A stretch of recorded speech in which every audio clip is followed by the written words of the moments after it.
So Sarah Morris, welcome to the Isle of Wight County Press. Of course, you're standing for Reform UK in the new constituency, Isle of Wight East. So to start with, we've got some questions that were sent in by county press readers, so members of the public. So to start with, islanders say that overpriced and unreliable ferries have plagued the island for years now. Nick wants to know exactly what you would do to help improve cross-island travel. The Wight User Group are pushing for regulation, so you can go down that route and push for regulation on price structuring, on price caps, on service levels, minimum service levels.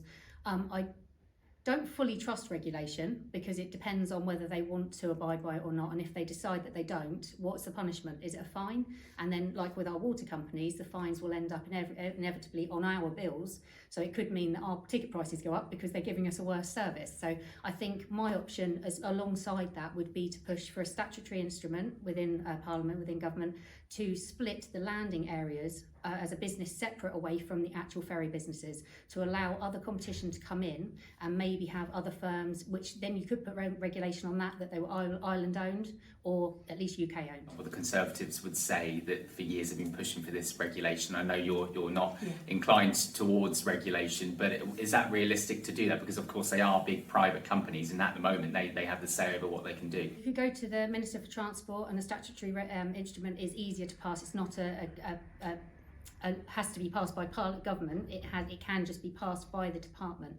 So as long as the will is there, and I think if I'm like a dog with a bone, I won't let it go. We need a better service, and I think opening up to competition. They're working as a monopoly at the moment. The monopolies company said they weren't.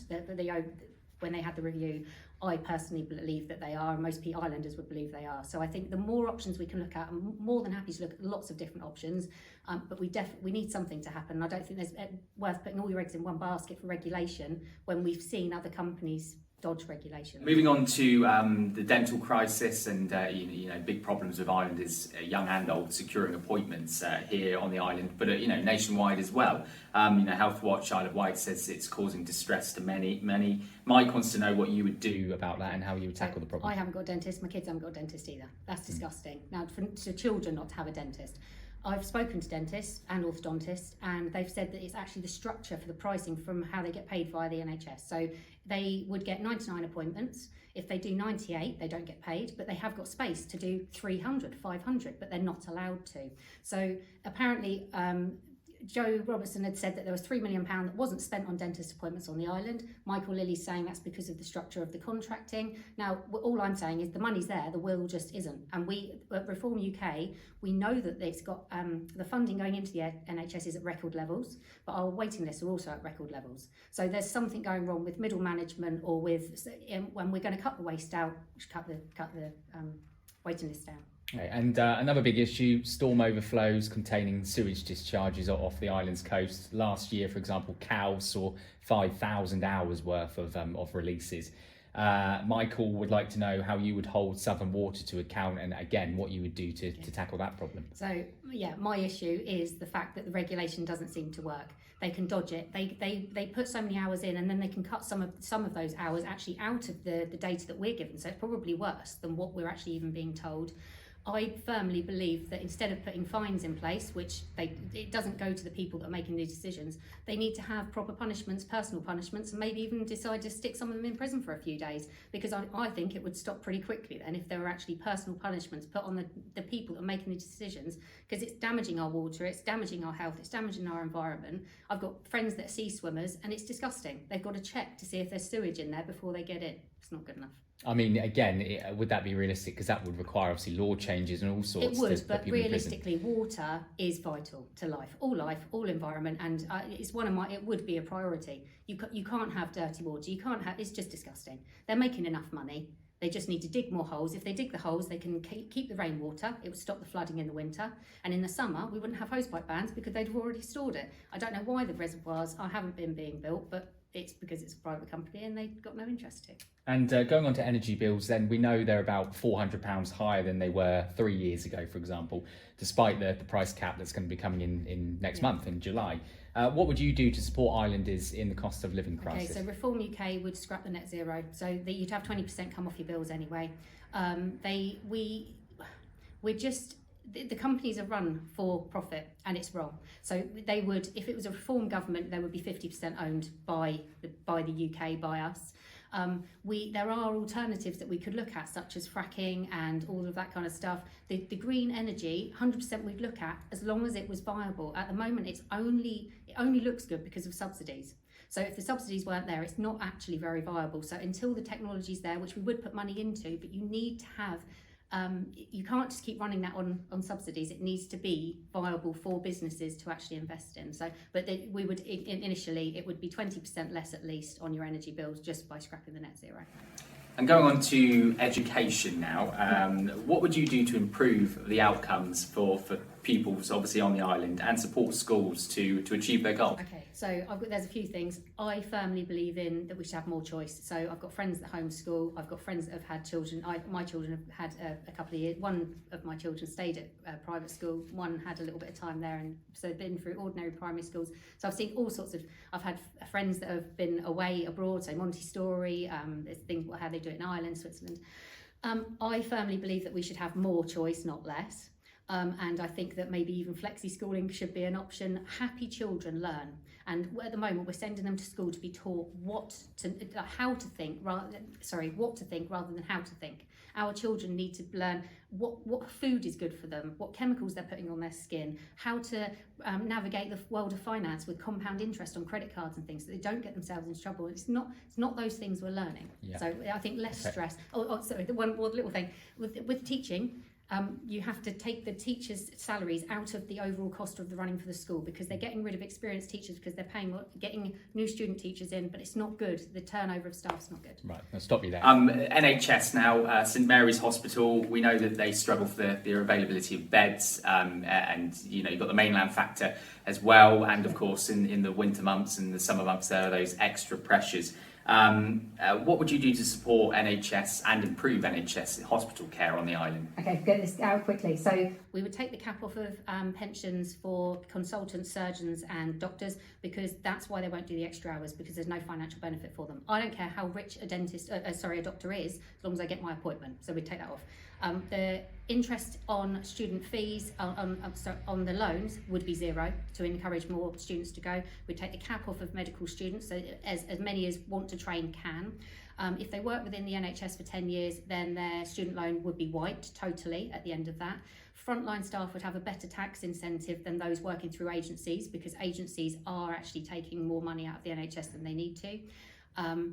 That we put the beds back. 5,000 beds were taken out during COVID, but obviously we need more, so put beds back in. Okay, and going on locally to doctors' surgeries, GP surgeries, how would you support making more appointments available? Because we know that's been a big struggle on the island. Yeah, so GPs are the same. Their pension pot is capped, so they don't really want to work the extra hours. It's not financially viable for them, so it's not worth it for them.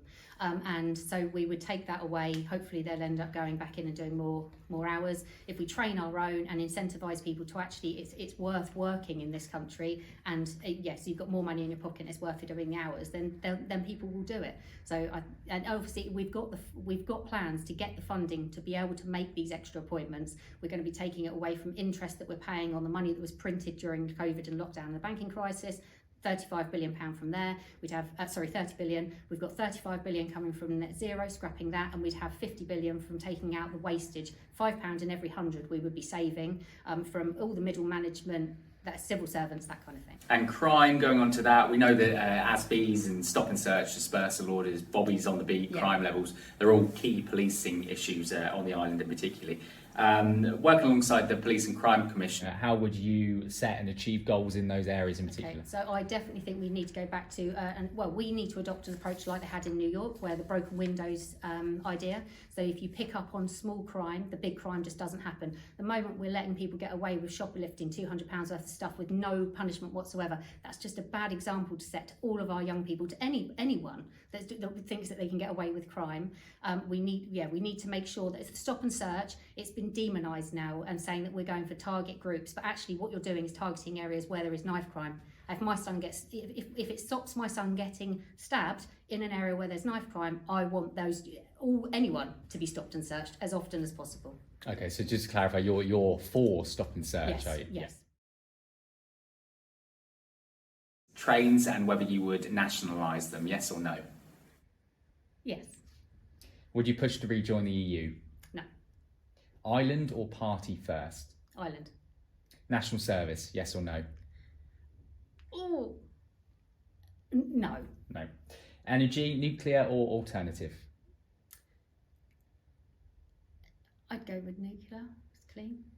And should 16-year-olds be allowed to vote? At the moment, yes, they'd vote for reform. Labour's going to get a shock, I think.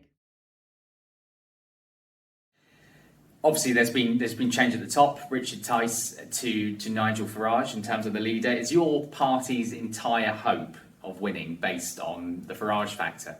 No. We know as a party the country need change. So people have asked me, how are you going to get people out to go and vote? And it doesn't matter about the voter ID and all that kind of stuff. You just need to give people something to vote for. And Nigel loves his country, whether you like him or not. He's a divisive character, but his heart is here in Britain, in the UK, and he loves our country. He wants to do the best for us. So I obviously people were asking, why aren't you standing? So he has stood. It is difficult. I know, just doing the campaign here, and I've been sort of coming at this for quite a long time. He's got a very short amount of time to be able to get his campaign going in Clacton, but he. Genuinely, I've met him, I like him, he's a decent man, he actually has time for people, and whether or not you like him, he believes in what he says. And looking at the polls, is a vote for reform just a vote for Labour? Well, I personally, you look at the polls out, if you take London and Scotland out, we are actually ahead in the polls in Reform UK, across the north, I'm hoping on the Isle of Wight as well. So actually, Conservatives are going to lose. Reformers will not go back and vote Conservative. So if Conservatives don't want to let Labour in, they've got a choice to make. They can vote Reform and keep Keir Starmer out, or they can carry on voting Conservative and just it's them that are going to split the vote, not us anymore. We're the ones that we're climbing in the polls, they're going down. Of course, the caveat to that is that people are saying that the right vote would be split between the Conservatives and Reform, and a vote for Reform just paves the way for Labour to cleanly win. What would you say about that? Well, if it's a done deal and Labour are getting in anyway, if we stood down, Reformers will not vote for Conservative. They will not put their vote back there. So if Labour are going to get in anyway, who do you want in opposition? Do you want more of the same, or do you want somebody new, somebody that will actually stand up for you? And that's what Reform candidates are. That's who we are. Okay, and moving on to the final set of questions. As MP, if you were elected, what would your first 3 top priorities be for the island? Okay, so obviously pushing for the ferries. I'd go and knock on the Transport Minister's door and try and get the statutory instrument moving. We need to push for the regulation, because that's what a lot of people do want. Whether I think it will work or not is a different matter, but the regulations. We need to push for the clean waters. So I'd try and push to see and make sure what we can get, instead of fines, as by way of a punishment for those making the decisions to put the dirty water in. Our schooling, I definitely want to have the teaching budget taken away from the overall budget of running for the schools. I think that will make a massive impact. You'll be able to keep better teaching staff within those schools with more experience, getting better results. So probably the schools, obviously if I had 4, it'd be the NHS as well, but the NHS are reform, yeah. Okay, and if obviously the other constituency, you've got the West as well, if the other MP elected was, of course, not Ian Pickering and of an opposing party, yeah, how would you work with them, and how would you work with the council as well, because obviously that's currently in an alliance administration? Much as we needed 2 MPs because of the size of the constituency, I do think it's a little bit daft.